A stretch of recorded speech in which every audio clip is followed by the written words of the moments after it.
This is an age-old question. I'll bring it up again. Let's talk about China. China overtook the U.S. as the largest trading partner for Africa. In 2012, China exported about $18.3 billion worth of goods to Africa. The United States, in comparison, exported $32.7 billion. Why are we falling behind? Because we're just not bringing our A game. We don't have as many foreign commercial service officers, for example, as we should. I've heard anecdotally that China has more foreign commercial service officers in Nairobi than we have on the entire continent. We haven't made it enough of a priority for our Department of Commerce, for our Department of Energy, for other entities of the federal government that can and should be doing more. We've really left it to USAID and to the State Department. Why are we talking about Africa right now? If you look at U.S. exports to the European Union, they totaled about $200 billion, above $200 billion last year. U.S. exports to Africa were about $35 billion. Right. Why are we not having the Europeans over for dinner at the White House? Why are we talking about Africa? My hope is that the White House and the administration are continuing to court other opportunities around the world, as in Europe and elsewhere. But part of why I've been pressing the U.S. Africa relationship for the 4 years that I've been a senator is because I'm convinced of the enormous potential, the huge opportunity. Africa is the continent of opportunity for the 21st century.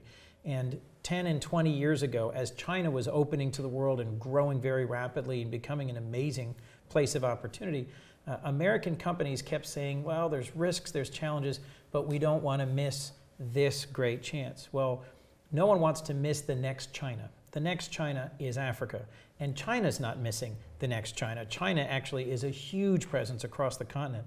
The number of people, the future consumer markets, the amount of natural resources, the amount of human resources represented by the continent is unmatched anywhere in the world. This is a huge opportunity for the United States. Let's turn to the main trade deal on sub-Saharan Africa, well, that the U.S. has with sub-Saharan Africa, which is called the Africa Growth and Opportunity Act.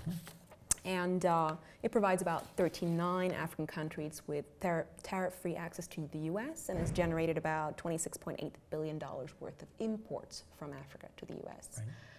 There have been some that say that this is more of an aid deal. It does not really promote two-way trade. The United States doesn't really get anything out of it. The European Union just concluded a free trade deal with 16 African countries. Why hasn't the United States been able to do something similar? Well, I do expect that we will reauthorize and extend the African Growth and Opportunity Act next year, ideally before it expires, ideally for a longer period of time. I do hope that AGOA reauthorization will bring with it a broader conversation about what can and should the United States be doing in partnership with our African allies to strengthen trade facilitation, to help countries be ready to take advantage of this duty-free, quota-free access to the American market. We are one of the world's largest markets and should be very appealing to a number of African countries. South Africa has taken full advantage of it, and they export to the United States, everything from grapes and fruit and so forth, basic agricultural products to finished luxury cars, the whole range of possibilities under AGOA. A number of other countries, it's predominantly textile related. A number of others, it's really oil and gas related. But it hasn't had the impact that I think we had hoped for, both in facilitating U.S.-Africa trade and in Africa-U.S. trade.